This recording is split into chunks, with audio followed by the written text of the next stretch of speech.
¿qué tal? Buenas noches. En primer lugar, deseo agradecer la gentil invitación de las autoridades del Centro de Estudios Constitucionales del Tribunal Constitucional, concretamente al magistrado Ernesto Blume Fortini y a la doctora Susana Tábara, por brindarme este espacio para compartir algunas reflexiones en torno a un tema que ciertamente, aunque no ha sido muy estudiado por parte de la academia y la doctrina, es quizás uno de los núcleos centrales dentro de la jurisprudencia del Tribunal Constitucional y que tiene que ver con el principio de proporcionalidad. Dentro de las líneas que se suelen manejar en estas sesiones, tengo aproximadamente una hora. Es un poco complicado hacer referencia a todas las implicaciones del test de proporcionalidad en este tiempo. Sin embargo, lo que sí me interesa es anotar algunas cuestiones para que todo lo relacionado con el test pueda quedar de una u otra manera un poco más claro. Existe mucha confusión terminológica, algunos conceptos suelen ser mezclados con otros, el propio tribunal también ha incurrido en esta clase de confusiones, así que en este espacio lo que me interesa es, de una u otra manera, tratar de precisar a qué nos referimos con el test de proporcionalidad, si es que es lo mismo que la ponderación y si es lo mismo que el conocido test escalonado. O sea, quiero que acá se precisen algunas cosas que se han venido desarrollando en la jurisprudencia del Tribunal Constitucional y que sin embargo no nos hemos tenido de dar cuenta si es que de una u otra manera son sinónimos o no. En la estación de preguntas seguramente me puedo explayar sobre alguna cuestión que ustedes tengan a bien formular, pero sí me desearía centralizar la exposición en temas relacionados con la precisión de algunos términos, ¿no? En primer lugar, es necesario hacer una introducción para entender bien lo que significa la figura del test de proporcionalidad, ¿no? Y para eso es indispensable entender de que dentro de la teoría del derecho en la actualidad existe un fuerte debate en relación con la distinción entre reglas y principios, ¿no? Si queremos entender en su verdadera dimensión lo que significa e implica el test de proporcionalidad, primero tenemos que tener cierto bagaje jurídico previo, ¿no? Y concretamente tenemos que establecer qué son las reglas y qué son los principios en la teoría del derecho, porque de ello vamos a poder extraer algunas conclusiones importantes en esta clase de disertaciones, ¿no? ¿Qué son las reglas en el ámbito del derecho? También lo voy a exponer de manera muy rápida, así que cualquier precisión se puede hacer en ocasión de la estación de las preguntas. Las reglas por lo general están constituidas por un supuesto de hecho y una consecuencia jurídica. Tienen cierta vocación de exactitud y de ser unas normas de todo o nada, ¿no? ¿A qué me refiero concretamente con esto? El sistema jurídico es ciertamente bastante complejo, ¿no? Y esto implica de que en su interior conviven una serie de normas jurídicas de distinta naturaleza. Ronald Working, jurista norteamericano bastante conocido del siglo XX, trabajó una distinción bien interesante entre reglas, principios y directrices. Acá me interesa concretamente detenerme en lo que es la distinción entre reglas y principios, ¿no? Lo que se ha sostenido es que las reglas por lo general están compuestas por aquellas fórmulas que solemos conocer en las facultades de derecho, ¿no? Hay una norma que cuenta con una disposición en clave de supuesto de hecho que establece una conducta a la cual el ordenamiento jurídico le atribuye determinadas consecuencias, ¿no? Por ejemplo, el que mata a otro, supuesto de hecho, será pasible de una sanción penal, consecuencia jurídica. Cuando se cumplen determinados requisitos para celebrar el matrimonio, supuesto de hecho, se da una consecuencia jurídica que es el reconocimiento de la unión matrimonial. El ordenamiento jurídico por lo general está compuesto de reglas y creo que interactuamos con ellas de manera bastante frecuente. El derecho del siglo XX, concretamente centralizado en las escuelas positivistas, había centrado mucho su estudio en lo que eran las reglas del derecho, ¿no? Y autores como Hart, por ejemplo, se habían tenido mucho en esta clase de exploraciones. Sin embargo, con el ingreso en el debate académico de Ronald Working, la situación va a dar un giro bastante importante, porque él va a introducir la distinción entre reglas y principios, ¿no? Que ojo, no es algo que sea completamente novedoso. La jurisprudencia ya de una u otra manera nos daba algunas sospechas de este viraje, pero lo que nos quiere decir Working es de que en el ordenamiento jurídico hay disposiciones de distinta naturaleza, ¿no? Y que si bien por lo general el ordenamiento jurídico se había concentrado, había centralizado sus estudios en las normas en claves de regla, sin embargo los principios también jugaban un rol bastante preponderante dentro de lo que es la teoría de la argumentación jurídica, ¿no? Y Working nos va a decir, oye, a diferencia de las reglas, los principios se caracterizan porque su supuesto de hecho no es tan evidente, no se encuentra tan delimitado, y en consecuencia está sometido a una interpretación por parte de un operador jurisdiccional. ¿Qué va a implicar esto? De que no va a ser igual analizar conflictos entre reglas que analizar conflictos entre principios. Acá hay una gran cantidad de mezclas, porque existe la posibilidad de que una regla entre en conflicto con un principio también, o de que reglas entren en conflicto entre sí. pero yo me quiero concentrar en las diferencias en estos dos conceptos, ¿no? Cuando Working hace la diferencia, trata de resaltar de que los principios son normas fundacionales. ¿Desde qué perspectiva son normas fundacionales? En el sentido de que, por ejemplo, originan la expedición de otras normas jurídicas, ¿no? Por ejemplo, en virtud de un derecho como es la libertad de expresión o de un principio como sería, por ejemplo, la seguridad nacional, el ordenamiento comienza a edificar ciertas reglas, ¿no? Working trata de fundamentar que los principios, de una u otra manera, originan la expedición de reglas, ¿no? También quiere decir Working de que los principios tienen una validez per se, ¿no? Es decir, tienen una cualidad moral que se desprende de ellas mismas y que esto en consecuencia implica de que no tienen que justificar su existencia, como si ocurre, por ejemplo, en el caso de las reglas, cuya existencia tiene que derivarse de la vinculación con un principio. ¿Por qué menciono todo esto de manera un poco apresurada quizás? Para tratar de entender cómo en el derecho ha ocurrido un viraje bastante importante, ¿no? Casi siempre cuando vemos los estudios de derecho de los inicios del siglo XX, habíamos analizado lo que eran los conflictos entre reglas. Y existen unas reglas que habían sido aplicadas por parte de un gran sector de la academia, que incluso en la actualidad son de una u otra manera respetadas, ¿no? Que son estas conocidas reglas de ley superior deroga ley inferior, ley especial deroga ley general y ley posterior deroga ley anterior. Estas reglas que seguramente ustedes conocen bastante bien, por lo general en la teoría del derecho se emplean para el conflicto entre reglas jurídicas, ¿no? Las famosas antinomias del derecho, ¿no? Cuando yo quiero examinar un conflicto entre la ley A y la ley B, analizo una serie de reglas, ¿no? En primer lugar veo su jerarquía. Como ambas son leyes, en consecuencia ninguna es superiormente jerárquica a la otra. Tengo que analizar con otros criterios de resolución de controversias cómo poder analizar este conflicto. Tengo que ver, por ejemplo, si es que una es especial y la otra general, cuál fue expedida en primer lugar, para ver un criterio de temporalidad y un considerable, etcétera. Esto que implicaba de que el conflicto entre reglas tenía una serie de soluciones que ya el derecho conocía bastante bien, ¿no? ¿Qué pasaba en los conflictos entre reglas? Que por lo general, cuando una de ellas prevalecía, desplazaba automáticamente a otra e incluso la podía generar una declaración de especie de invalidez. ¿A qué me refiero con esto concretamente? De que si, por ejemplo, existe una regla que está en la Constitución que colisiona con una regla que está en la ley, por el principio de jerarquía va a prevalecer la regla que está en la Constitución. Si, por ejemplo, de manera muy específica se hace referencia a que el texto constitucional dispone un plazo para llevar a una persona sin demora ante un juez, y luego viene el legislador ordinario e intenta modificar este plazo, evidentemente lo que está en la Constitución va a prevalecer sobre lo que establece la ley por un principio de jerarquía. Al propio tiempo, también el ordenamiento jurídico analiza el criterio de temporalidad, ¿no? Pero acá ocurre algo bastante curioso que ustedes pueden ver en la lámina, ¿no? No siempre los conflictos entre reglas generan declaraciones de invalidez. Claro, cuando se trata de una regla constitucional contra una regla de carácter legal, se hace una declaratoria de invalidez, una prevalece sobre la otra e incluso esta última, que ya no prevalece, queda expulsada del ordenamiento jurídico para evitar una situación de incoherencia, ¿no? En cambio, hay ciertos criterios en los que no necesariamente esto ocurre así, ¿no?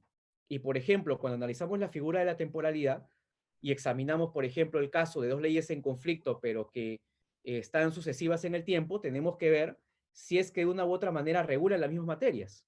Si es que no regulan las mismas materias, pueden coexistir sin ninguna clase de problema. De forma similar, si analizamos un conflicto entre una ley general y una ley especial, no siempre la confrontación va a generar una declaración de invalidez. En algunos casos, la ley especial va a poder sobrevivir en el ordenamiento jurídico sin tener que afectar la vigencia o la validez de la ley de carácter general. ¿Qué se suele hacer también en el caso de conflictos de reglas? Introducir excepciones, ¿no? Y esto va a suponer que, por ejemplo, cuando vemos un caso en el que un supuesto de hecho parece claramente delimitado, sin embargo, algunos principios nos hacen razonar respecto de la conveniencia o necesidad de establecer alguna especie de excepción a la regla, ¿no? ¿A qué me refiero con esto? Por ejemplo, cuando analizamos casos en los que un supuesto de hecho parece establecer una definición concreta de una ley, y sin embargo la concurrencia de otros principios nos puede hacer repensar un poco esta situación, ¿no? Hubo un caso que llegó al Tribunal Constitucional bien interesante, relacionada con la Ley de Carrera Pública Magisterial, donde se sostenía que cualquier persona involucrada en delitos de violación sexual de menores o de terrorismo será de una u otra manera impedida de participar en la carrera pública magisterial.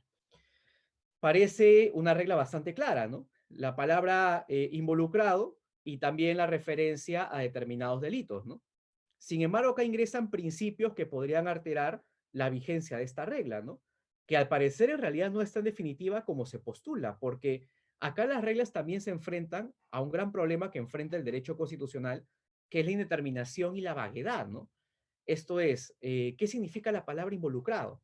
De una u otra manera, ¿qué personas están involucradas en estos delitos? ¿Nos estamos refiriendo a personas solamente con denuncia en el Ministerio Público, con acusación fiscal, con sentencia en primera instancia o nos estamos refiriendo a personas con sentencia firme? Las reglas también de una u otra manera requieren interpretaciones jurídicas, ¿no? Y ahí evidentemente la labor del abogado y la autoridad judicial es relevante para resolver esta clase de situaciones. Acá nos interesa concretamente para la sesión de hoy lo que serían los conflictos de principios, ¿no? Ya les había comentado que estos principios se caracterizan por su indeterminación, por su vaguedad, por su textura abierta, como diría Hart, y esto de una u otra manera genera consecuencias, ¿no? En primer lugar, no podemos aplicar las conocidas reglas de las antinomias del derecho, ¿no? Esto es, en los conflictos de principios no podemos analizar la resolución del conflicto aplicando las reglas, imaginemos, de ley superior deroga ley inferior, porque por lo general, en el caso de conflictos de principios, estamos ante normas de carácter constitucional, así que ninguno prevalece sobre otro desde el punto de vista jerárquico. Del mismo modo, tampoco podríamos aplicar principios como de la ley posterior deroga ley inferior, porque también por lo general los principios están reconocidos en la Constitución y esto tiene algunas consecuencias como el hecho de que están en el mismo cuerpo normativo. Así de que no podríamos aplicar reglas de temporalidad para resolver estos conflictos, ¿no? Y finalmente tampoco podríamos aplicar criterios de especialidad porque en general podríamos sostener de que los principios suelen ser normas abiertas porque así es conveniente que así sea, ¿no? ¿A qué me refiero con esto? La Constitución es una norma deliberadamente abierta. Varios autores han indagado un poco sobre esta naturaleza de la Constitución y básicamente obedece a que la norma fundamental es un pacto social que de una u otra manera coge distintas posiciones o posturas políticas, ¿no? Y que tiene que ser un documento que tiene que ser flexible a fin de adaptarse a las circunstancias de una época determinada. Si la Constitución intentara resolver todos los conflictos que trata de ver la sociedad, tendríamos un texto que tendría bastante peligro en cuanto a su perdurabilidad, ¿no?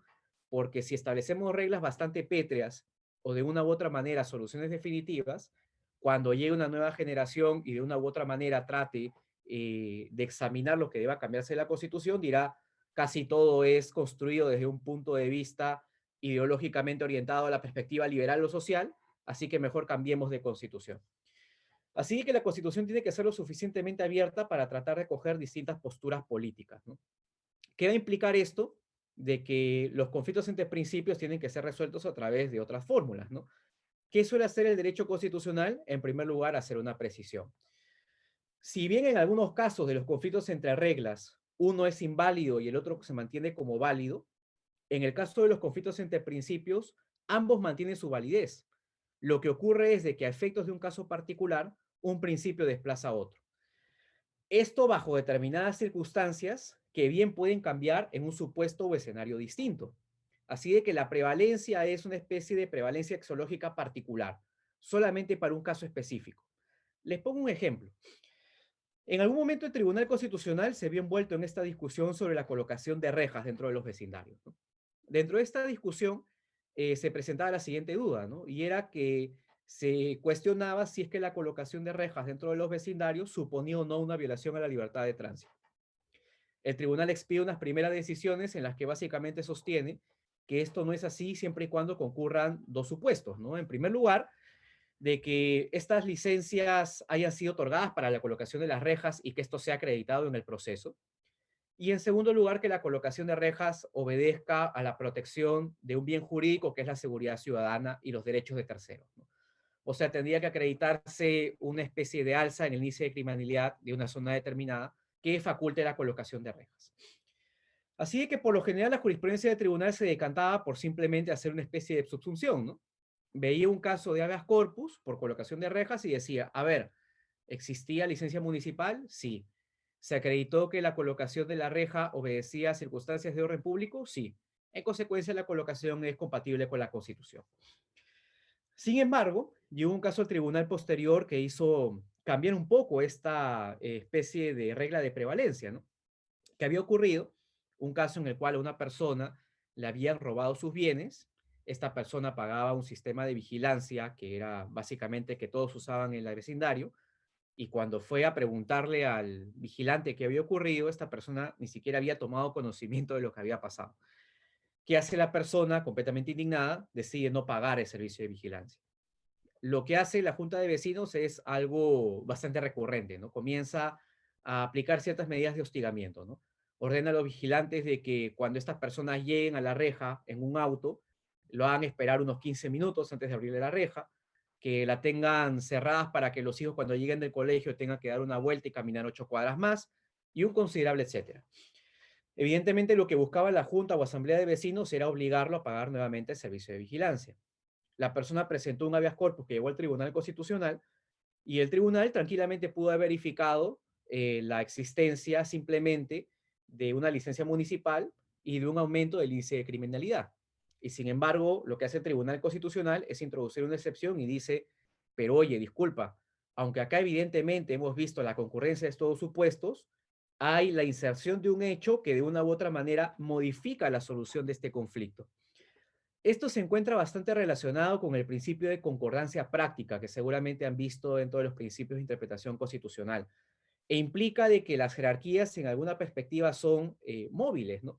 Porque bien en las circunstancias A puede prevalecer un derecho fundamental, pero en las circunstancias B el derecho que había sido derrotado en el escenario A puede tranquilamente triunfar o preponderar, ¿no? Tema bastante importante de conocer. Y esto evidentemente nos introduce la problemática del día de hoy, ¿no? ¿Qué es la proporcionalidad? Pero para hablar de la proporcionalidad en sentido amplio tenemos que tener en claro qué es la ponderación, qué implica ponderar en particular. Sobre esto me interesa hacer una serie de reflexiones, ¿no? En relación con la idea de ponderar, bastantes autores han manejado una doble dimensión, ¿no? Les recomiendo acá, si el tema les interesa, un libro editorial Palestra muy bueno que es de Alexander Aleknikov, que se denomina simplemente Ponderación, ¿no? Y en este libro de Alexander Aleknikov hace referencia a que la ponderación tiene una especie de doble careta, ¿no? A veces entendemos por ponderar generar la prevalencia de un principio sobre otro, ¿no?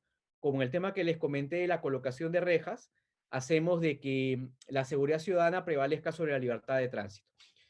O en el caso concreto de libertad de expresión contra honor, hacemos que prevalezca uno de estos dos derechos, ¿no? Ustedes seguramente habrán visto hace un par de meses que se resolvió el conocido caso de la paisana Jacinta, ¿no?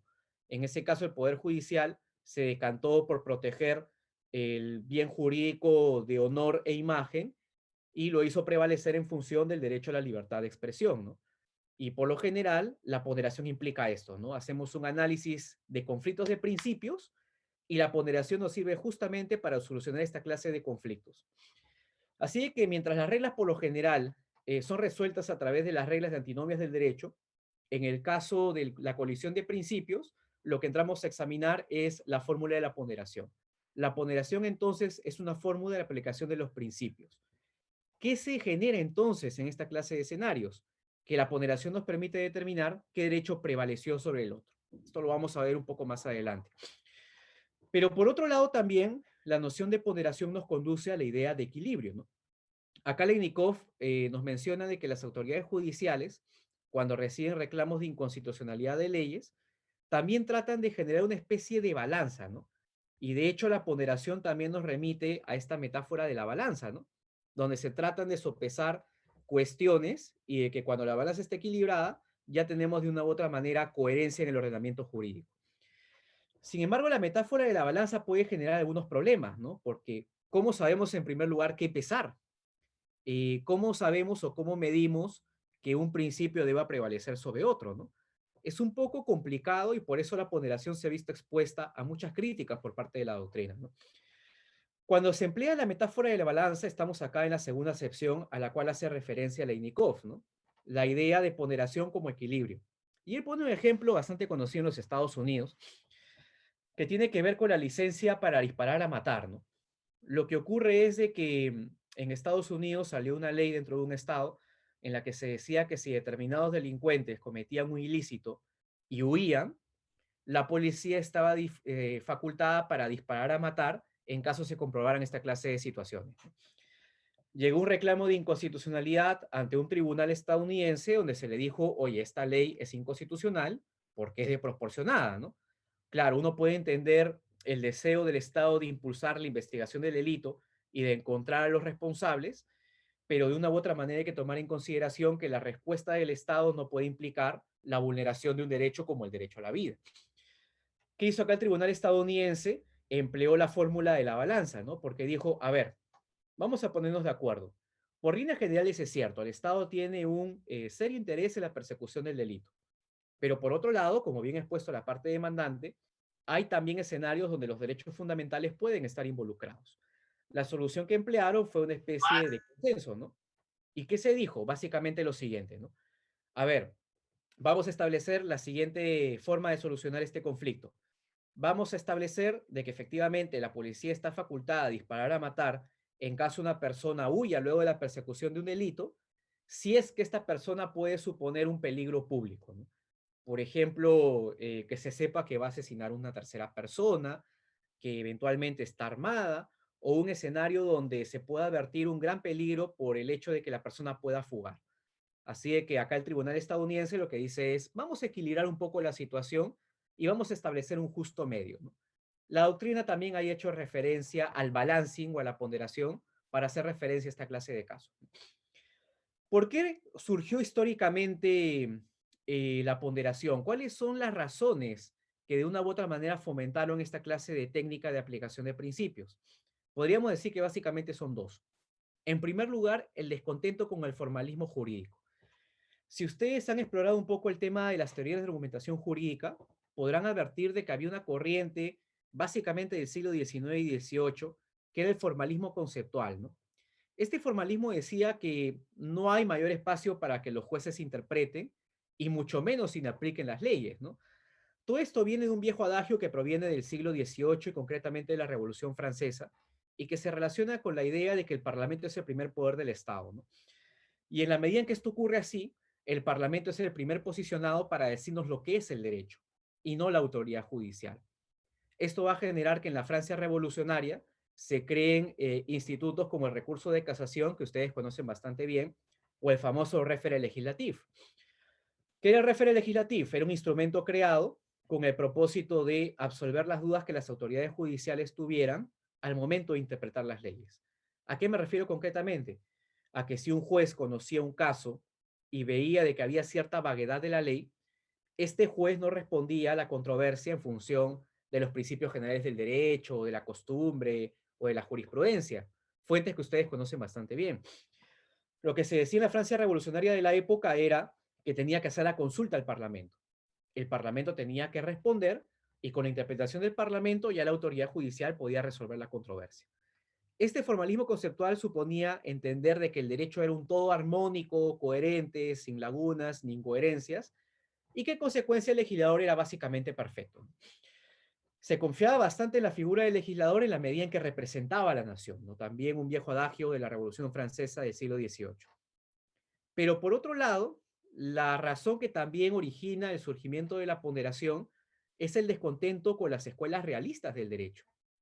Los realistas habían atacado algo que todos conocían bastante bien, y era de que al parecer el derecho se quedaba en los textos y no atacaba a la realidad. Y esto justamente decían los realistas, ¿no? Hay que estudiar el derecho en acción y no el derecho en los libros. Esto implicaba conocer las circunstancias fácticas que rodeaban el derecho. Y los realistas incluso en alguna oportunidad van a llegar a decir que lo que resuelve la autoridad judicial depende de lo que el juez haya desayunado en la mañana, ¿no? Concepciones más elaboradas, como las de algunos autores estadounidenses, van a establecer de que por lo general las autoridades judiciales manejan vivencias personales, están cargadas de prejuicios, tienen preconcepciones de la vida, que siempre de una u otra manera los orientan a resolver las controversias, ¿no? Existen muchos autores que han abordado este tema y algunos realistas ponen el siguiente ejemplo, ¿no? Y nos dicen lo siguiente. ¿Ustedes creen que un juez que es fervorosamente católico, que va a misa todos los domingos, que cuenta con todos los sacramentos y demás, va a ordenar la práctica de un aborto en un caso particular? ¿O sus creencias religiosas lo van a orientar a defender una concepción de la vida que la haga básicamente intangible? Lo que dice este sector de la doctrina, que son básicamente los realistas, es básicamente esto, ¿no? Y ellos de una u otra manera defienden la idea de que la autoridad judicial está cargada por sus propios prejuicios y preconcepciones, y lo que le corresponde al mundo académico es conocer a la figura del juez. La ponderación trata también de responder a realismo jurídico, ¿no? Y de decirle, oye, por si acaso no todo es prejuicio, preconcepción, incerteza, y el derecho puede dar soluciones coherentes de conformidad con el ordenamiento jurídico. Así de que la ponderación surge con el propósito de responderle a las formalistas y también de responderle a las escuelas realistas del derecho. ¿Por qué menciono esto? Tema muy importante, ¿no? Porque la ponderación tiene un contexto histórico determinado en el cual se desenvuelve. ¿Cuál es este contexto? El fin de la Segunda Guerra Mundial. Ya existían antecedentes de la ponderación en el derecho norteamericano y en el derecho europeo, concretamente el derecho de Prusia. Sin embargo, lo que podríamos denominar como la explosión de la ponderación y la proporcionalidad ocurre luego de la Segunda Guerra Mundial. ¿Y esto por qué concretamente? Porque luego de esta segunda conflagración mundial va a existir la creencia de que los parlamentos, los congresos, también pueden legislar de manera contraria con los demás. Se comienza a derribar este viejo mito de que siempre la asamblea, siempre el parlamento representa a la nación y que en algunos supuestos también puede atentar contra los derechos fundamentales. También comienza a surgir esta idea de que los tribunales hacen las veces de órganos contramayoritarios, ¿no? Ya que las minorías no siempre pueden estar representadas en el Parlamento, lo que toca de una u otra manera es de que la autoridad judicial pueda reemplazar esta clase de falta de representatividad al momento de resolver las controversias. Entonces, la autoridad judicial va a tener un rol mucho más activo, que va a ser justamente destacado en la obra de Ronald Working y concretamente en su famosa obra Los derechos en serio, ¿no? Claro, los derechos en serio va a implicar la existencia de un juez Hércules, quien de una u otra manera está facultado para poder interpretar correctamente el derecho y acercarnos a lo que sería una solución correcta. Había también que derribar un viejo principio que era el de separación de poderes, ¿no? El cual de una u otra manera sostenía de que el Ejecutivo es el encargado de aplicar la ley, el Legislativo de crearla y el Poder Judicial básicamente se encargaba de resolver controversias. Cuando damos una participación más activa a los jueces, algunas personas van a considerar que existe una suerte de quebrantamiento del principio de separación, ¿no? Porque van a decir, oye, acá el juez está aplicando de una u otra manera un rol de cuasi legislativo, ¿no? Hay un libro bastante interesante de un autor alemán que se apellida Raders, que habla de la revolución silenciosa, ¿no? Y en este libro le hace referencia a cómo a través de las fórmulas como la proporcionalidad o la ponderación, las autoridades judiciales han ido cayendo cada vez mayor poder en el ámbito de la interpretación de los derechos fundamentales, ¿no? Incluso llega a sostener de que en vez de un Estado de Derecho, estamos en una suerte de Estado judicial de derecho, ¿no?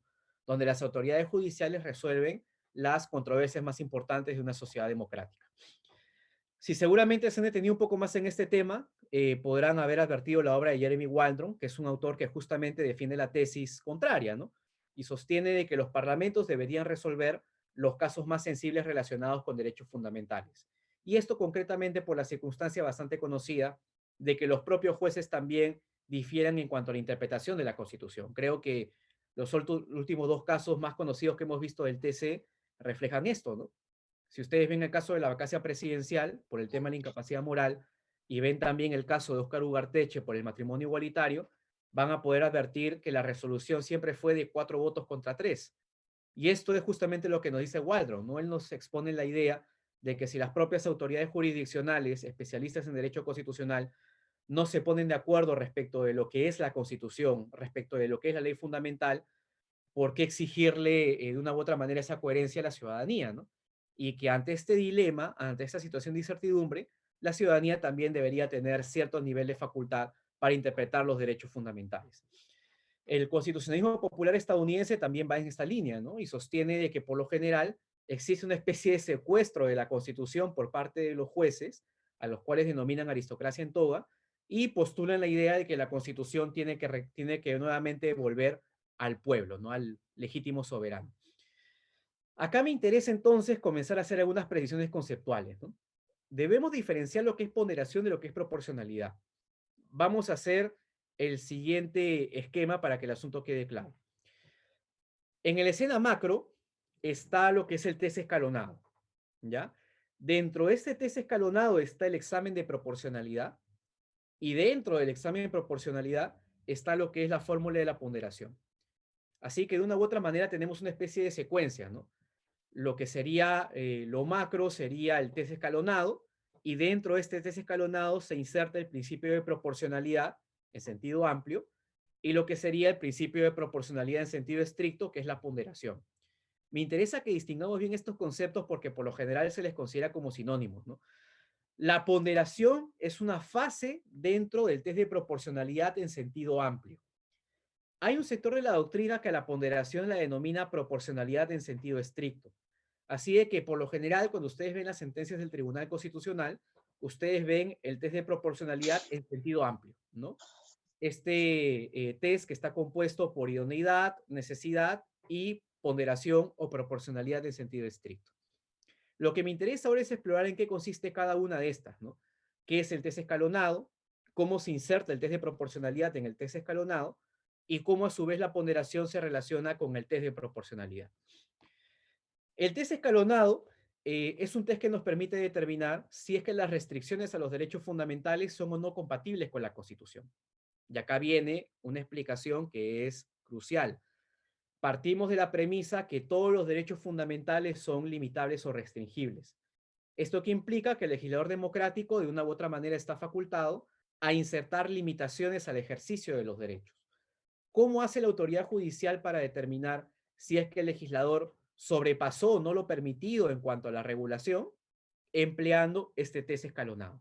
El test escalonado, en consecuencia, es una herramienta, es un instrumento que las autoridades judiciales pueden emplear para determinar si es que la restricción a los derechos está dentro de lo permitido o si por el contrario está dentro de lo prohibido. Les pongo un ejemplo.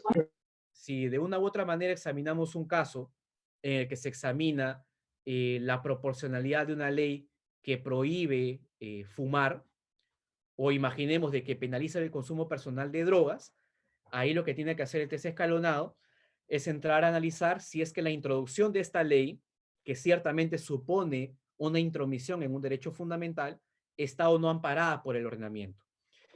Tema muy importante, porque acá yo estoy haciendo referencia a conceptos como restricción o limitación de los derechos. Y también tenemos que entender de que la restricción o la limitación son conceptos permitidos en el derecho constitucional, a diferencia del concepto de violación, donde evidentemente el legislador ha transgredido el ámbito de lo permitido por los derechos fundamentales. En cambio, con los conceptos de restricción o limitación, si hacemos referencia a fórmulas en las que el Tribunal Constitucional advierte la existencia de límites permitidos dentro de la Constitución. Como les comenté, ¿no?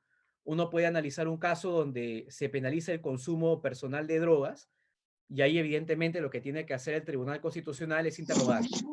A ver, ¿qué finalidad persiguió de una u otra manera el legislador cuando introdujo esta ley? Bueno, seguramente tratar de fomentar la salud personal, ¿no? Porque acá de una u otra manera lo que se trata es de no incentivar el consumo personal de drogas. Pero eso de una u otra manera interfiere en algún otro derecho, claro, porque acá entramos a otros escenarios, ¿no? Uno podría decir que el consumo personal de drogas sin afectar a terceros puede estar de una u otra manera vinculado con el libre desarrollo de la personalidad. Y por otra parte, otra persona en una situación más delicada puede decir, oye, el consumo personal de drogas debe estar permitido en el caso de que se trate de drogas medicinales, ¿no? Y de una u otra manera también estaría vinculado con la salud de la persona. Así es que el Tribunal Constitucional tiene que analizar estos dos derechos y ver si es que estos no invalidan la ley aprobada por el Congreso.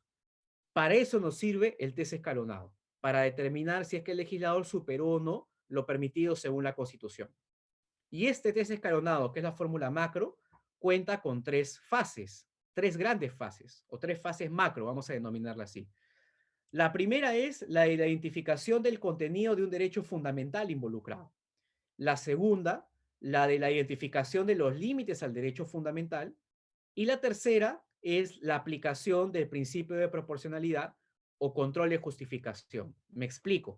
Y acá viene una primera diferencia. El principio de proporcionalidad es la fase final de este test escalonado. El test escalonado lo que exige es, en primer lugar, identificar qué derecho fundamental se encuentra involucrado acá. En el caso que les comenté del consumo personal de drogas, se encuentra involucrado el libre desarrollo de la personalidad o incluso el derecho a la salud de una persona. Una vez que hemos identificado este derecho, la segunda pregunta que tiene que hacerse el Tribunal Constitucional es, entonces, ¿esta ley supone o no una intervención en los derechos que han sido invocados en la demanda? Porque de no haber intervención en los derechos involucrados, el test escalonado cesa y en consecuencia no hay violación de la Constitución. Pero si el Tribunal Constitucional llega a concluir que sí existe una intervención en el derecho, ya pasa a ser la tercera fase, que es el control de justificación. Ojo, cuando el tribunal determina de que hay una intervención en un derecho, no está afirmando el Tribunal Constitucional de que ya se plasmó una violación a la Constitución. Nuevamente enfatizo esto. Lo que está diciendo el tribunal es que efectivamente hay una restricción y lo que toca hacer en la tercera fase de este test macro, test escalonado, es hacer un control de justificación. Y es dentro del control de justificación donde ingresa el famoso test de proporcionalidad que ustedes han visto en la jurisprudencia del Tribunal Constitucional. Así que nuevamente, para que quede claro, primera misión del Tribunal Constitucional, identificar el derecho. Segunda, explorar la situación de interferencia o intervención en el ejercicio del derecho. Y en tercer lugar, ver el tema del control de la justificación de la intervención del derecho. Por favor, que ese tema quede completamente claro, porque siempre hay muchas confusiones terminológicas. Vamos a la primera fase, que es el tema de la identificación del derecho, ¿no? ¿Cómo podemos saber qué derecho se encuentra involucrado a propósito de la expedición de una ley? Por lo general, el Tribunal Constitucional toma en cuenta los argumentos expuestos por las partes, ¿no? De hecho, dentro del Código Procesal Constitucional, se faculta al tribunal a declarar la inadmisibilidad de una demanda de inconstitucionalidad si es que los demandantes no exponen los fundamentos de hecho y de derecho que pueden justificar la inconstitucionalidad de una ley, ¿no? Así que simplemente no puedes acudir al tribunal y pedir de que la ley 23.506 sea inconstitucional, sino de que tienes que exponer todas las razones de hecho y de derecho que puedan justificar esta clase de declaración. Claro, el tribunal lo hace para ver eventualmente qué derechos se encuentran involucrados en función de lo que piense la parte demandante. Porque acá una gran pregunta sería si es que el Tribunal Constitucional puede ingresar a explorar derechos que no han sido invocados en la demanda, ¿no? Acá se genera una situación bien curiosa. Y cuando uno se detiene a examinar cada uno de estos casos, evidentemente puede llegar a la siguiente conclusión. Para identificar el derecho que se encuentra involucrado, lo primero que hay que hacer es revisar los derechos invocados por parte de la entidad demandante. Si la entidad demandante hace referencia a que la expedición de la ley viola el derecho a la salud o viola el derecho al libre desarrollo de la personalidad, el tribunal ya tiene dos elementos importantes con los cuales jugar. La identificación de este derecho involucrado también por lo general implica de que el Tribunal Constitucional pueda advertir la presentación de escritos sucesivos o posteriores en los que también la parte demandante puede exponer algunos hechos que puedan suponer también la violación de otras garantías reconocidas en la Constitución. Para identificar los derechos, el Tribunal Constitucional tiene un amplio abanico de oportunidades, ¿no? Tiene a la propia Constitución y también tiene a las normas pertenecientes al bloque de constitucionalidad, que seguramente ustedes conocen bastante bien, así que no me voy a detener en este punto, ¿no? La segunda fase es bastante importante porque una vez que el Tribunal Constitucional identifica el derecho involucrado o el derecho comprometido, ingresa a determinar si es que hay una intervención en el derecho. Y acá el Tribunal Constitucional se refiere a lo que denominaríamos una intervención prima facie o una intervención en principio. Me explico. Este tema es también bastante interesante. Cuando ustedes, por ejemplo, examinan la causal de improcedencia del artículo 5.1 del Código Procesal Constitucional, seguramente habrán visto de que esta se relaciona con que el hecho que la demanda no se relacione con el contenido constitucionalmente protegido de un derecho fundamental. Si litigan ante el Tribunal Constitucional, también se habrán dado cuenta de que el tribunal aplica esta fórmula de la especial trascendencia constitucional, ¿no? Y dice de que puede rechazar un recurso de agravio si es que no se relaciona con el contenido material de alguna libertad según la Constitución. ¿Qué implica esto? De que el tribunal por lo general advierte si existe una especie de intervención y de que se pueden invocar muchos derechos, pero si es que el acto reclamado no interviene o no incide en este derecho que ha sido impugnado, evidentemente no tiene por qué analizar un control de justificación, ¿no? Acá el ejemplo más claro es el famoso principio de igualdad, ¿no? El tribunal ha desarrollado una jurisprudencia bien interesante en función de lo que se denomina el término de comparación. ¿Qué es el término de comparación? La necesidad de que cuando yo invoco una violación al principio de igualdad, a su vez traiga como prueba ante el tribunal una situación similar en la que, sin embargo, sí se haya otorgado el derecho que aquí se reclama, ¿no? Y acá el caso paradigmático puede ser, por ejemplo, el tema de la nivelación de las remuneraciones, ¿no? Yo evidentemente reclamo porque mi remuneración no es igual a la de mi colega y yo tengo que presentar un término de comparación válido. ¿Qué implica el término de comparación válido? Que lo que yo tengo que presentar ante el tribunal es la existencia de una prueba que acredite una situación similar a la mía. Así es que si la prueba que yo presento es de un trabajador que tiene una escala remunerativa distinta a la mía, o de que tiene una experiencia profesional distinta a la mía, el tribunal simplemente la va a rechazar y va a decir, acá no hay intervención en el principio de igualdad porque ni siquiera estamos ante entidades comparables, ¿no? No puedes comparar la carrera profesional de alguien que tiene 25 años con alguien que tiene 60 por experiencia, ¿no? Así que de una u otra manera no hay término de comparación y en consecuencia no hay una intervención válida en el principio de igualdad. ¿Qué va a suponer esto? De que el tribunal, incluso por interlocutoria, va a rechazar la demanda, ¿no? Porque va a considerar de que el principio de igualdad no se ha visto comprometido por más que la parte demandante así lo haya invocado. Claro, aquí entra el ámbito de la intervención en el derecho y ustedes se preguntarán, profesor, entonces, ¿qué pruebas o qué métodos puedo yo presentarle al Tribunal Constitucional para determinar de que al menos hay una intervención prima facie? ¿Cuál es el peligro de que el tribunal no advierta una intervención prima facie? Que les van a aplicar una interlocutoria o una declaración de improcedencia liminar ante un juez especializado. Les van a decir, no hay contenido constitucional comprometido porque no hay intervención. Tú puedes alegar de 5 a 15 derechos. Sin embargo, eso no vincula al juez. La autoridad judicial tiene que determinar si es que estos derechos que han sido invocados efectivamente han sido intervenidos o no por parte del acto impugnado. Y claro, acá viene el tema de la intervención prima facie. ¿Qué es lo que dice la doctrina? Acá hay un libro bien interesante que les recomiendo revisar, que es de un autor colombiano muy conocido, que es Carlos Bernal Pulido, donde sostiene que la intervención prima facie puede darse a través de los métodos tradicionales de interpretación, las teorías materiales de los derechos, o a través concretamente de la referencia a tratados internacionales. Me explico. Cuando se hace referencia a una intervención prima facie, y el juez la acepta, el juez no te está diciendo aquí de que ha admitido la existencia de una violación, simplemente de que se ha pasado un primer filtro de procedencia y seguramente te va a convocar a audiencia para examinar la controversia y determinar si efectivamente ha existido o no una violación a algún derecho protegido en la Constitución.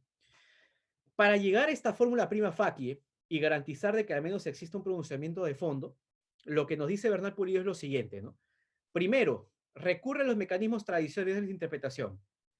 Claro, interpretación literal, sistemática, teleológica, y demuestra a la autoridad jurisdiccional de que el acto impugnado efectivamente está invadiendo lo que sería una posición protegida por la Constitución. Acá uno podría decir, ¿no? Primera enmienda de la Constitución de Estados Unidos. El Congreso no expedirá ninguna ley que restrinja la opinión y también se garantiza de una u otra manera las creencias religiosas. En consecuencia, ¿yo qué tengo que hacer desde el punto de vista literal para acreditar que la primera enmienda puede estar comprometida? Ver un caso donde efectivamente se expide una ley donde se regulan lo que podríamos denominar los discursos de odio, ¿no? Acá podríamos decir, oye, lo que dice la ley, concretamente la primera enmienda de la Constitución estadounidense, es de que no se van a admitir restricciones o la expedición de leyes que supongan limitaciones severas a la libertad de expresión. En consecuencia, literalmente nomás ya hay un problema constitucional cuando el legislador expide una ley que regule el discurso de odio o que imaginemos incluso regule la propagación de programas humorísticos como La Paisana Jacinta o El Negro Mama, ¿no? Ahí uno podría decir, desde el punto de vista literal, ya nada más uno advierte que existe una intervención en el derecho. Bernal Pulido también nos dice que el principio teleológico nos puede ayudar para desentrañar cuál es el propósito del derecho que intenta protegerse, ¿no? En el caso Johnson versus Texas, por ejemplo, ocurrió algo particular en Estados Unidos, ¿no? Una persona se planta frente a la Casa Blanca y reclama prendiendo fuego una bandera. La pregunta era si es que aquí encajaba la libertad de la primera enmienda, la libertad de expresión, porque hasta ese momento todo el mundo la había entendido como el propósito de expresar a través de la imprenta o a través de escritos las opiniones que una persona pudiera manejar sobre asuntos de coyuntura.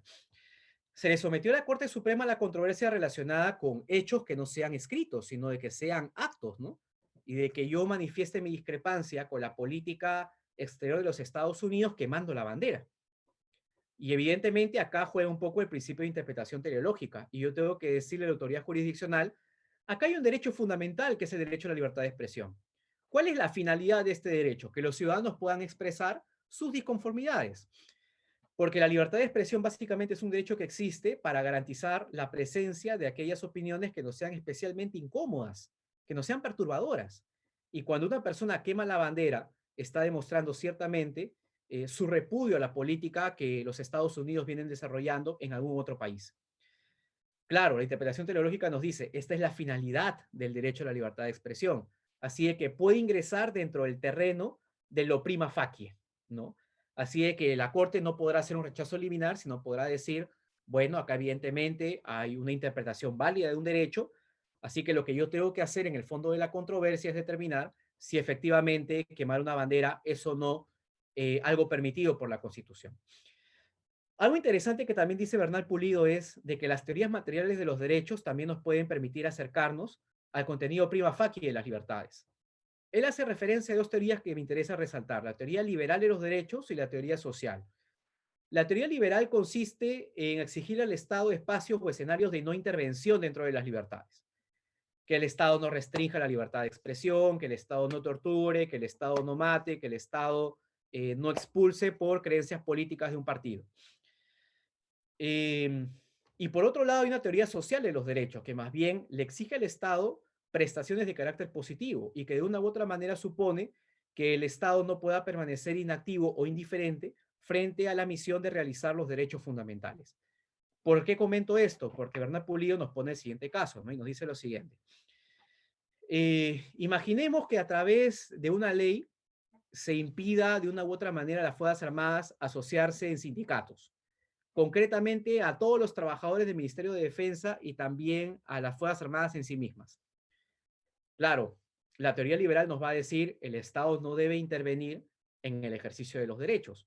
En consecuencia, si a través de una ley yo trato de disciplinar quiénes pueden hacer huelga, quiénes pueden ejercer el derecho de la asociación o no, sí hay una intervención prima facie en un derecho constitucional. La teoría liberal nos dirá el Estado acá tiene que abstenerse. No estoy diciendo de que ya existe una violación de la Constitución, solamente estoy diciendo de que se supera un primer filtro. Y ya luego el Tribunal Constitucional nos dirá si existen otras razones que pueda argumentar la parte demandada que pueda de una u otra manera superar esta clase de conflicto, ¿no? Desde la perspectiva también de los tratados internacionales, se nos dice en la doctrina que cuando, por ejemplo, órganos como la Corte Interamericana o el Tribunal Europeo de Derechos Humanos o los comités de vigilancia de las Naciones Unidas hacen una interpretación de un derecho, esa interpretación también forma parte del contenido prima facie de la libertad alegada. Así es que si, por ejemplo, la Corte Interamericana de Derechos Humanos nos dice que el derecho a morir dignamente es un derecho humano, luego el Tribunal Constitucional no podría aplicar el artículo 5.1 del Código Procesal Constitucional para rechazar una demanda de amparo. Y concretamente decirnos, disculpa, pero vía amparo no puedes reclamar un supuesto de muerte asistida. El tribunal tendrá que analizar el fondo de la controversia porque un órgano internacional encargado del cierre de la interpretación de los derechos a nivel regional, que es la Corte, así lo ha precisado. Tema muy importante de tomar en cuenta, porque los tratados internacionales también a veces regulan cuestiones que no están presentes en el derecho interno, ¿no? Por ejemplo, derechos como el no bis in idem están en la Convención Americana de Derechos Humanos, pero no están en la Constitución. Claro, luego el Tribunal Constitucional lo ha precisado en su jurisprudencia, pero lo que voy es de que si ya a nivel de tratados o a nivel de jurisprudencia hay un desarrollo de un derecho, en consecuencia el tribunal tendrá que analizar el fondo de la controversia y no hacer una simple declaración de rechazo liminar. Tema muy importante. Así que en virtud de estos parámetros podemos tener pistas para tratar de desentrañar si es que existe o no una intervención en principio o una intervención prima facie. Cuando ya se desarrolla esta intervención prima facie y el Tribunal Constitucional advierte que efectivamente se comprueba una restricción en el derecho que ha sido invocado en el caso, ahí entramos a la última fase, que es el control de justificación. Y dentro del control de justificación ya hacemos referencia a esto que denominamos test de proporcionalidad. Y dentro del test de proporcionalidad ya ingresamos a analizar en la última subfase de este test lo que es la fórmula ponderativa o fórmula de la ponderación. Yo acá también, por cuestiones de tiempo, no me voy a detener mucho. Solamente voy a explicar a grosso modo las fases del test y algunos problemas que deben tomar ustedes en consideración. Si gustan luego las preguntas, puedo explayarme a propósito de algunas cosas, pero en principio me interesa solamente detallar lo más problemático del test. En primer lugar, este test tiene tres fases, ¿no? Fase de idoneidad, fase de necesidad y fase de ponderación. Laura Clérico, que es una autora que ha trabajado bastante en lo que sería el examen de proporcionalidad, les recomiendo mucho su libro, es el mejor que he visto en materia de proporcionalidad, se llama El examen de proporcionalidad en el derecho constitucional, lo publicó la editorial Eudeva de Buenos Aires. Nos dice, estamos ante un test sucesivo, ¿no? Así de que si, por ejemplo, no se acredita idoneidad, el acto impugnado es inconstitucional. Si se acredita la idoneidad, pero no la necesidad, nuevamente el acto impugnado es inconstitucional. Si se acredita la necesidad, pero no la proporcionalidad en sentido estricto, también el acto impugnado es inconstitucional. Es decir, si ni siquiera supero la fase de idoneidad, yo puedo estar tranquilamente facultado de no continuar con el test. Pero evidentemente, si de una u otra manera se supera esta fase y quiero la necesidad, y en la necesidad misma también advierto que se cae la argumentación, Laura Clérico nos dice, por si acaso existe la posibilidad de igual ingresar a analizar el test de proporcionalidad a efectos de desarrollar mejor argumentación para poder sustentar la ley impugnada. Así que de una u otra manera, el test escalonado, evidentemente tiene fases sucesivas, pero esto no implica de que yo me vea impedido de agotar el test a fin de sustentar en mejor medida la inconstitucionalidad de la ley. El juicio de unidad lo voy a resumir de esta manera, ¿no? Es una especie de juicio de coherencia entre un medio y una finalidad. Voy a ponerlo con un ejemplo bastante paradigmático, ¿no? Que es al que he hecho referencia hace un rato. Una ley que penaliza el consumo personal de drogas. Lo que tiene que hacer el Tribunal Constitucional es lo siguiente, ¿no? Vamos a repasar. Test escalonado, identificación de los derechos. ¿Qué derechos se encuentran involucrados acá? Libre desarrollo de la personalidad e integridad personal, particularmente en el caso de personas que consuman por motivos de salud. Segunda fase, intervención prima facie. ¿Se interviene en estos derechos con la expedición de la ley que penaliza el consumo personal de drogas? Evidentemente que sí, porque la persona no va a poder desplegar ninguna conducta y esto supone, desde el punto de vista literal nada más, una restricción al derecho al libre desarrollo de la personalidad. Acá ingresamos a la tercera fase, que es la fase de control de justificación, y nos toca determinar, en consecuencia, si está justificada la intervención en estos derechos fundamentales. Aquí es relevante el test de proporcionalidad. Lo primero que nos exige el test de proporcionalidad es identificar un medio y una finalidad. ¿Qué es el medio? Es la forma a través de la cual el Estado interviene en el derecho. Por lo general, los medios a través de los cuales se interviene son las leyes.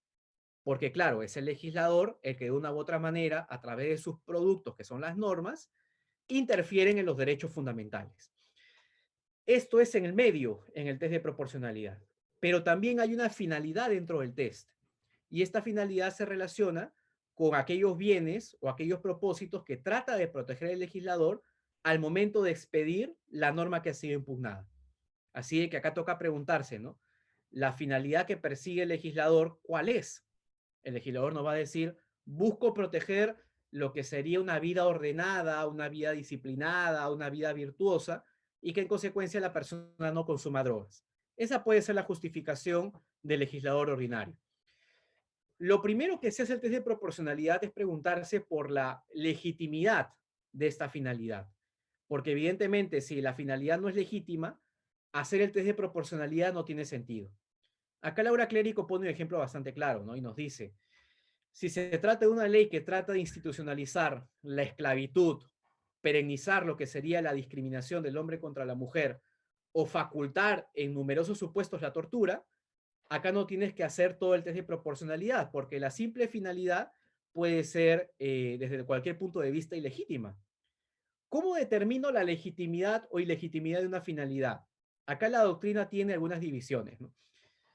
Hay un sector de la doctrina que considera que las finalidades tienen que ser de sustento constitucional, ¿no? Es decir, que lo que justifica la restricción por parte del legislador se encuentre en la Constitución.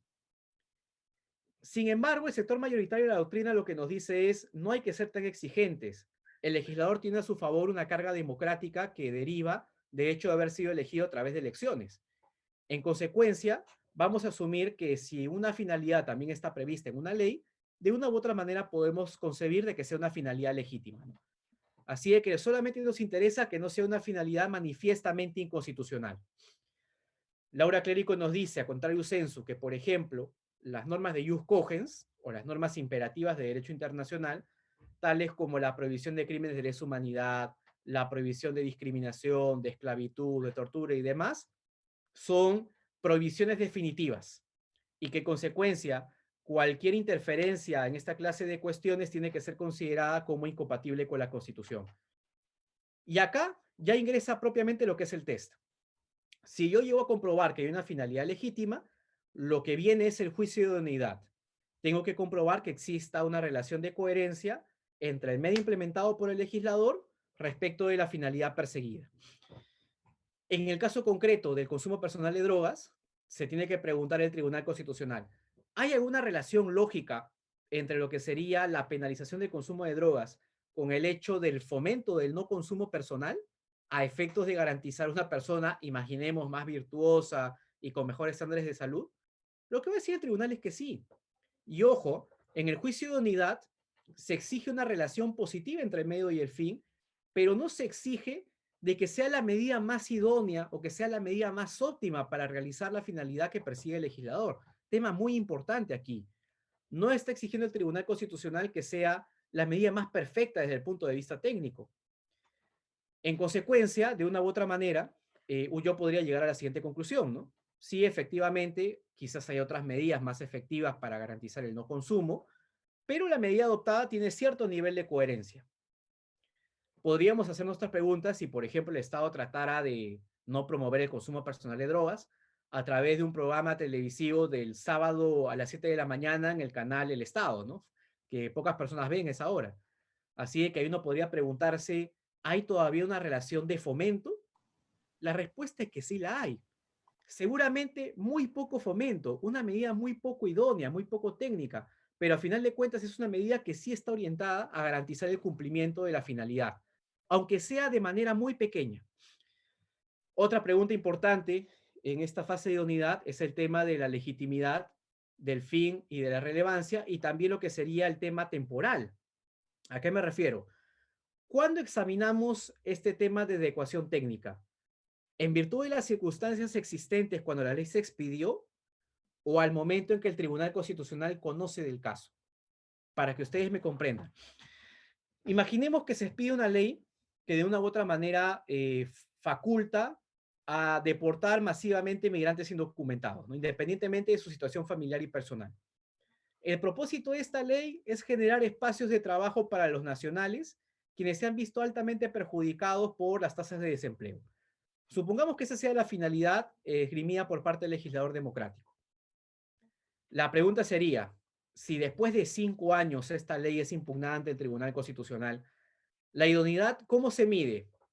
¿Al momento en que fue expedida la ley o al momento en que el Tribunal Constitucional analiza la posible inconstitucionalidad de la misma? Concretamente, ¿qué ocurre si en estos 5 años las tasas de desempleo se han mantenido? Lo cual nos demostraría que en principio la medida adoptada por el legislador no ha sido la más adecuada ni la más idónea para fomentar el empleo. El Tribunal Constitucional podrá decir, oye, los estudios estadísticos demuestran que no hay un nivel de idoneidad elevado y que en consecuencia es inconstitucional, o el tribunal tiene que remontarse al momento de la aprobación de la ley y ahí reflexionar si es que de una u otra manera existía cierto nivel de posibilidad que esto sea cierto, es decir, que se creen nuevos puestos de trabajo. Lo que dice el Tribunal Constitucional Federal Alemán, y que también ha sido reconocido en nuestra doctrina nacional, es que el análisis es en función del momento en que la ley fue aprobada. ¿Y esto por qué es así? porque hay una especial deferencia al legislador democrático. Hay algo que se denomina los principios formales. Les recomiendo leer un libro de un profesor peruano bastante conocido, reputado, que es Jorge Portocarrero Quispe, que tiene un libro justamente que hace referencia al rol de los principios formales en la ponderación. ¿A qué se refiere Jorge Portocarrero? A que cuando hacemos el test de proporcionalidad y concretamente la ponderación, también tenemos que tomar en consideración lo que sería la voluntad del legislador y la carga de legitimidad que ella lleva consigo, ¿no? No es cualquier cosa la ley. Y creo que esto es algo a lo que desgraciadamente los constitucionalistas nos vemos muy expuestos, ¿no? Pensamos que la ley es básicamente cualquier cosa, y detrás de la ley está el designio del órgano que representa a la nación. El solo hecho de representar a la nación le da un nivel de legitimidad bastante considerable que el mismo Alexi ha admitido, ¿no? Y Alexi ha dicho de que en la fórmula de ponderación pueden darse empates entre los derechos invocados por las partes. Y en el supuesto en que se den empates, por la prevalencia del legislador democrático, que es el órgano facultado para expedir las leyes, tiene que mantenerse la constitucionalidad de la ley, para que ustedes más o menos se den cuenta de estas circunstancias. Es esta especial diferencia la que genera de que yo tenga que analizar lo que el legislador quiso al momento que expidió la ley y no cuando han pasado 5 o 10 años posteriores al análisis de la controversia constitucional. En relación con el tema de la necesidad, esto ocurre cuando ya se ha superado la primera fase de unidad, ¿no? Ya les había comentado que la fase de unidad suponía un análisis medio fin, y en virtud de ese análisis medio fin, yo podía comprobar de que el medio que intervenía en el derecho involucrado, es decir, esta ley que penaliza el consumo personal de drogas, es de una u otra manera una ley que efectivamente se puede relacionar con el cumplimiento de la finalidad, que se vincula a su vez con la protección de la salud de las personas y también de su virtuosidad, ¿no? El hecho de no ser un drogadicto.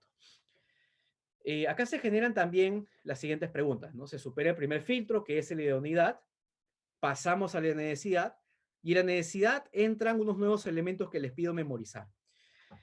Si de unidad hacíamos un análisis medio-fin, en la necesidad lo que exploramos es un cotejo entre dos medios. Un medio que vamos a denominar medio real y otro medio que vamos a denominar medio alternativo. Si por ahí no les queda claro, por favor en las preguntas me lo hacen saber.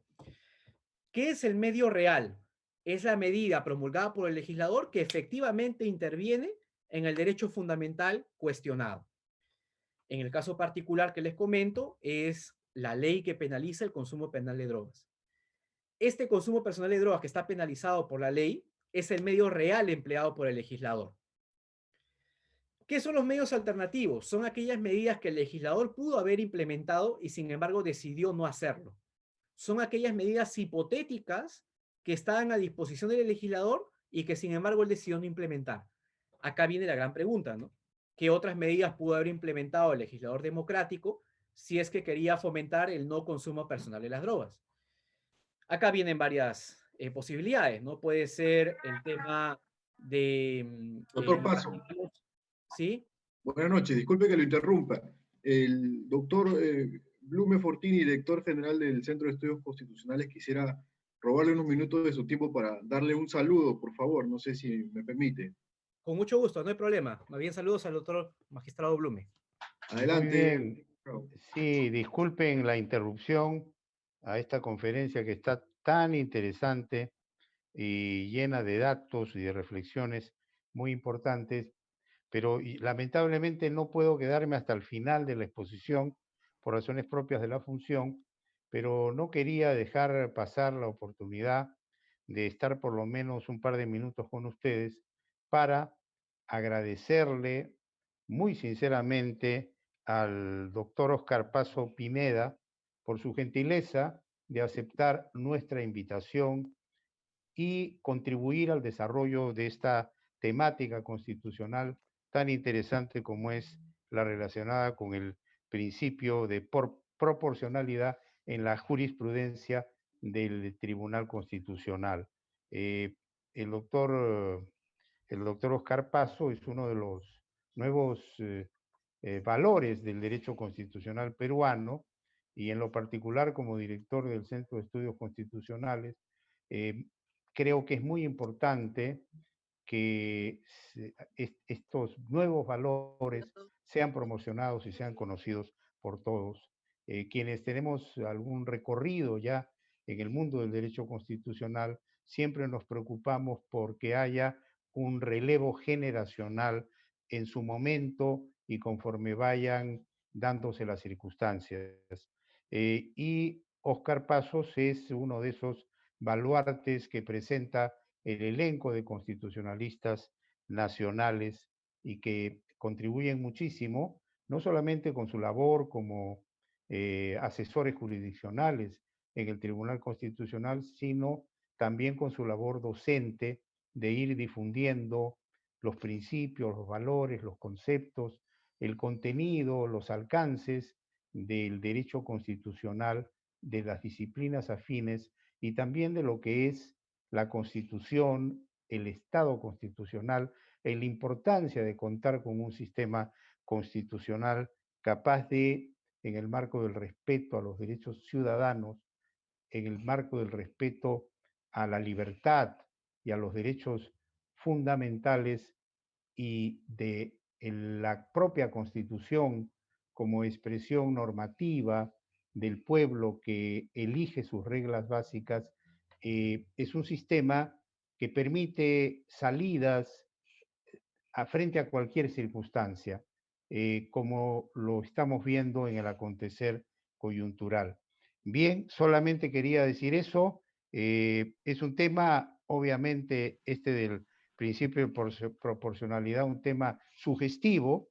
Yo en lo particular creo que al lado de todos estos aspectos teóricos tan importantes, cuando pensamos en un juez, debemos pensar un juez que en esencia tenga espíritu de justicia, un juez que entienda el rol que le corresponde y sus competencias, un juez que tenga un fondo lógico, jurídico, que tenga criterio común y que tenga la sensibilidad necesaria para administrar justicia en forma rápida y eficaz. El gran maestro Luis Recasén Siches, guatemalteco, fallecido ya hace algunos años, pero que era filósofo del derecho, decía, el juez es el hombre bueno que sabe hacer justicia, que siente dónde está la justicia. Hay mucho de corazón en todo esto. Este conjunto de elementos y raciocinios son muy útiles en el análisis, pero a partir de la premisa de que la persona que utiliza estos conceptos que ha desarrollado la doctrina tenga la sensibilidad suficiente para entender la problemática que tiene en sus manos y sienta dónde debe inclinarse para hacer justicia, dónde está la justicia, la razón y el derecho. Y por eso esta temática hay que revisarla, a mi juicio, con mucho cuidado, pero también sin olvidar ese sustrato básico y material que debe haber en un juez. Porque jueces sin corazón, jueces preñados simplemente de racionalidad, desde mi punto de vista y con todo respeto, no son jueces que garantizan una total, eficiente y justa, valga la redundancia, administración de justicia en cualquier esfera. Y por eso es interesante el escuchar todos estos conceptos que la doctrina ha desarrollado, pero siempre teniendo presente que no solamente se trata de conocer estos conceptos, se trata también de tener la sensibilidad necesaria, tener el criterio necesario para apreciar los hechos que se controvierten y sentir dónde está la justicia. Y a partir de ahí construir todos los elementos teóricos que lleven a una decisión. No es un proceso inverso, no es que primero teorizo y después bajo a la realidad desde mi modesto punto de vista. Es un proceso que implica sentir dónde está la justicia y luego utilizar estos elementos que la doctrina nos da para darle la fundamentación, darle la argumentación jurídica correspondiente. Pero no, desde mi punto de vista, no es al revés. No es que primero teorizo y después veo la realidad. Primero veo la realidad siento, aplico mi criterio común y luego justifico mi decisión recurriendo a todos los elementos que brinda la teoría del derecho constitucional y el derecho procesal constitucional. Bien, con esto me despido. Le reitero mi agradecimiento, mi felicitación al doctor Paso y además quiero comprometerlo para que nos apoye con sus conocimientos, con su experiencia, con todo lo que él ha recogido en este caminar de la vida jurídica y profesional en próximas oportunidades aquí en el Centro de Estudios Constitucionales, que nos vuelva a honrar con su presencia. Eso es todo, disculpen la interrupción, no quería pasar este momento sin expresar las palabras que acabo de mencionar y nos vemos en otra oportunidad. Estén atentos a los eventos que frecuentemente desarrolla el Centro de Estudios Constitucionales en la idea final que responde a una ilusión que tenemos, crear en el Perú un sentimiento constitucional. Bien, eso es todo. Muy buenas noches y adelante, doctor Paso. Muy agradecido. Bueno, quiero agradecer las gentiles palabras del magistrado Ernesto Blumes en mi persona y desde luego que cuentan conmigo en cualquier oportunidad para poder contribuir con estos eventos tan importantes que realiza el Centro de Estudios Constitucionales, los cuales saludo y felicito porque de una u otra manera en este contexto de pandemia nos ha permitido acercarnos cada vez más, ¿no?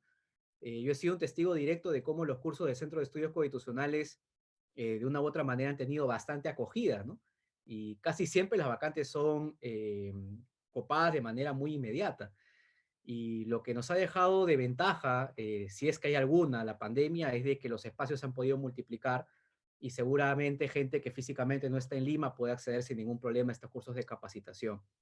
Y el SEC está realizando cursos de manera bastante recurrente, lo cual es algo que hay que elogiar, ¿no? Porque de una u otra manera es bastante desgastante también estar organizando de manera muy frecuente esta clase de eventos, tener organizados los paneles, coordinar con los expositores y de una u otra manera encontrar los temas es un asunto que requiere bastante análisis quirúrgico y evidentemente hay que felicitar la labor que está realizando el Centro de Estudios Constitucionales, lo cual evidentemente no hace sino contribuir a la formación académica de la colectividad. Así que desde ya agradecer al magistrado Blume por sus gentiles palabras y también del mismo modo felicitar al Centro de Estudios Constitucionales.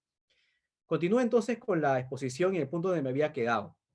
Había mencionado que en relación con el juicio de necesidad teníamos que analizar la existencia de lo que podríamos denominar dos clases de medios, ¿no? Los medios alternativos y los medios reales. Les había comentado que el medio alternativo es concretamente aquel implementado directamente por parte del legislador democrático, ¿no? Había hecho referencia que en este caso el consumo personal de drogas, concretamente de la penalización, implicaba el medio real, porque es efectivamente la medida que implementa el Congreso de la República que interviene en el ejercicio de algún derecho fundamental. Y en relación con el medio alternativo, les había comentado que era la posibilidad que el legislador podía tener en mente y que sin embargo había decidido no implementar. ¿Por qué es importante la existencia de los medios alternativos? Porque el juicio de necesidad va a tener a su vez dos pequeñas subfases. Lo primero que tengo que hacer con estos medios alternativos y medios reales es una especie de contraste.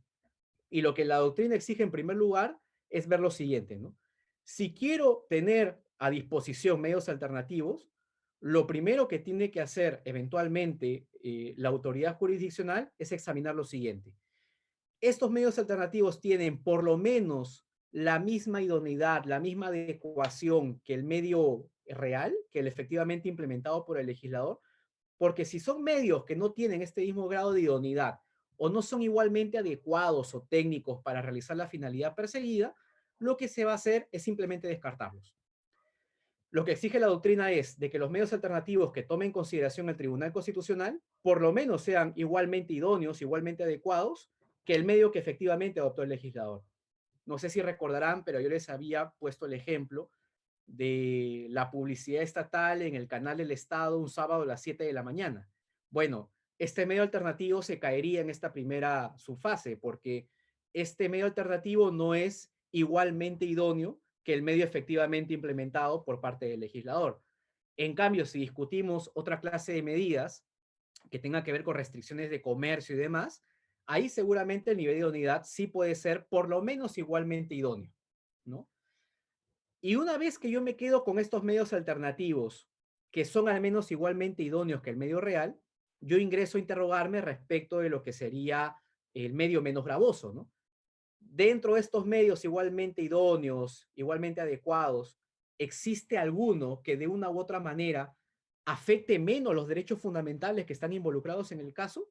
De ser afirmativa la respuesta y de existir un medio alternativo que puede realizar la finalidad del legislador sin restringir tanto derechos, ya estaríamos en un supuesto de inconstitucionalidad.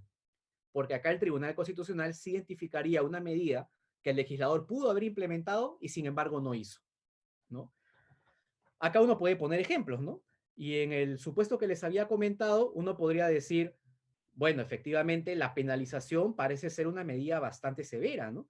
Porque no solamente podría restringir el acceso en algunos escenarios de medicamentos, aspecto que está relacionado con el derecho a la salud, sino de que también implica la imposición de una sanción de carácter penal, que es la última ratio en el derecho, ¿no? Así de que ustedes pueden identificar que en esta clase de escenarios hay una elevada intensidad en cuanto en el derecho que ha sido comprometido. Lo que hace el tribunal es, oye, hay otras medidas para favorecer lo que busca el legislador, en este caso concretamente el no consumo de drogas, que no sea sancionar penalmente el consumo personal. El tribunal diría, sí, hay muchas. Puedes de una u otra manera establecer, se me ocurre, algunas reglas relacionadas con la publicidad por parte del Estado, ¿no? Servicios de salud, de una especie de terapia, de servicios o atenciones especializadas y un largo etcétera, ¿no? Si les interesa ver esta clase de temas, vean la sentencia del Tribunal Constitucional relativa al tema de los lugares que están cerrados por el tema del consumo por parte de determinadas personas de cigarros. El tribunal sacó una sentencia bien interesante donde a través de una ley se había establecido que los establecimientos tenían que contar con zonas separadas para fumadores. Y en algunas oportunidades incluso la ley decía que en establecimientos educativos o de salud, aunque fueran espacios abiertos, no podría existir la posibilidad del consumo de tabaco. Esta ley fue impugnada ante el Tribunal Constitucional y evidentemente el tribunal tenía que analizar si existían otras medidas alternativas, ¿no? Una medida alternativa podría ser, como les comenté, el tema de la publicidad a través de cajetillas de cigarros, ¿no? A través de la cual se indique que el consumo de tabaco origina cáncer. Otra medida podría ser elevar el pago de los impuestos del tabaco. Otra podría ser simplemente prohibir la comercialización del tabaco. Así es que lo que el tribunal hace en esta segunda subfase es quedarse solamente con los medios que sean igualmente idóneos y una vez que seleccionó estos medios, ver cuál de ellos es igualmente apto para realizar esta finalidad y que sin embargo no suponga una restricción severa a un derecho. Supongamos que el legislador decide prohibir completamente la comercialización del tabaco. Acá el tribunal se va a preguntar, ¿hay otra medida que pudo haber pensado el legislador que permita lograr esta misma finalidad sin que suponga una grave afectación a derechos, concretamente de comerciantes y de consumidores? El tribunal dirá sí. Puedes pensar elevar el impuesto para el consumo del tabaco, puedes empezar a hacer campañas publicitarias feroces para fomentar el no consumo y un considerable etcétera.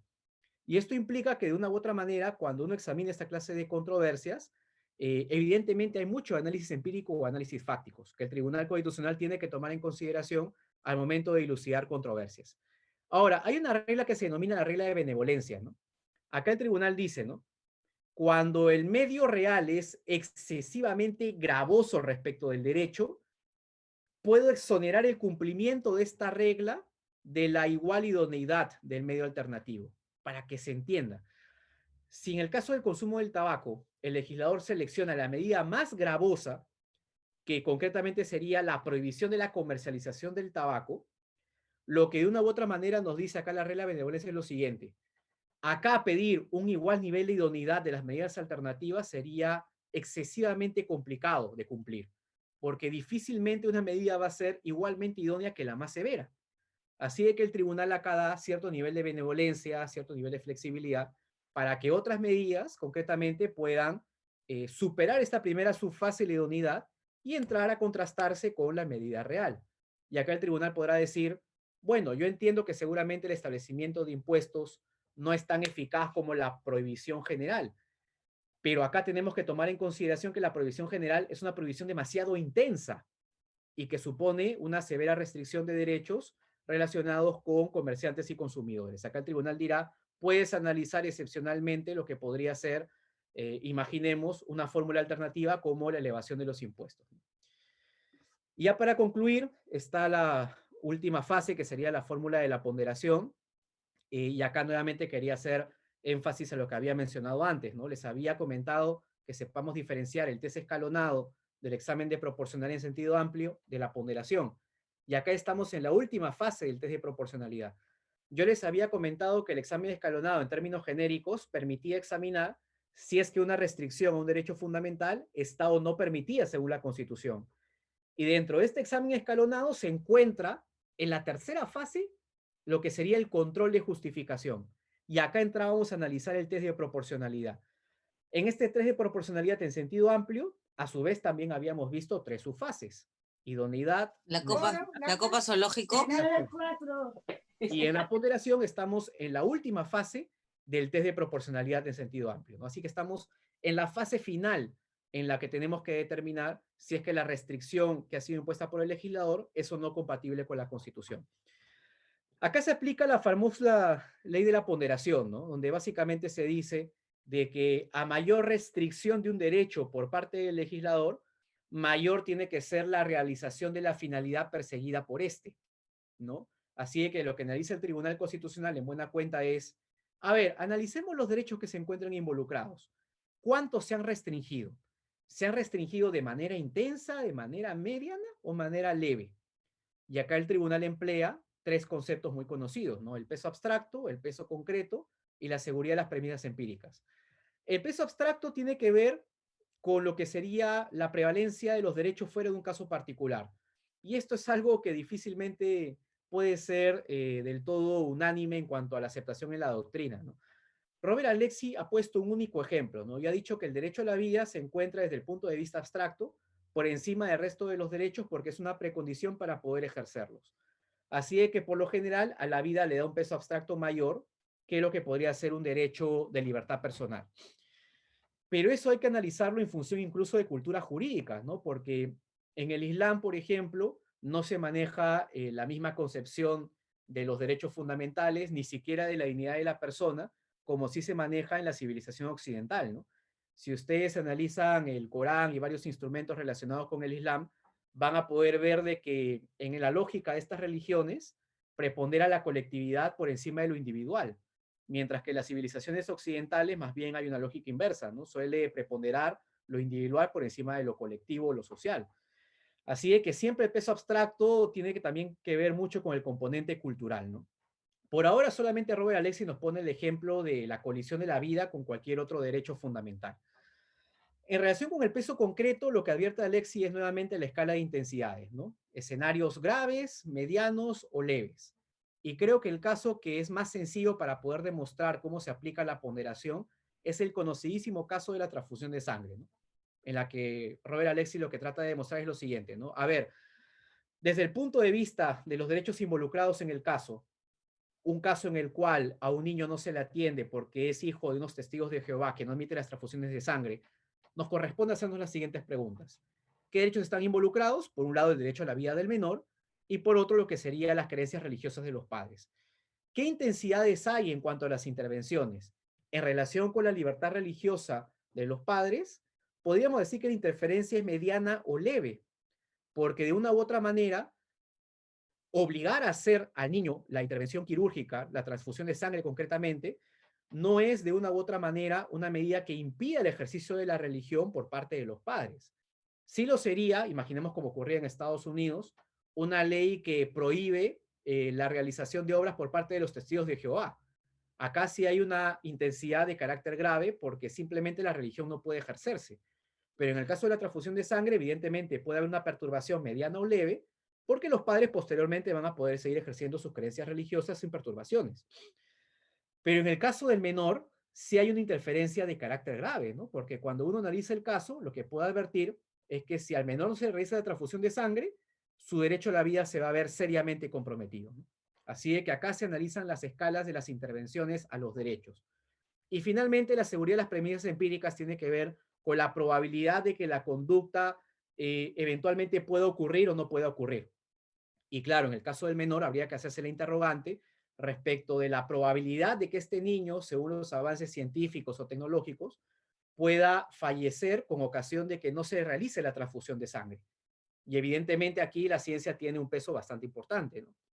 Justo un caso bastante interesante que demuestra cómo pueden operar esta clase de variabilidad de seguridad de premisas empíricas fue el caso de la píldora del día siguiente que vio el Tribunal Constitucional hace bastantes años, ¿no? Y ahí la pregunta era si es que la píldora era o no abortiva.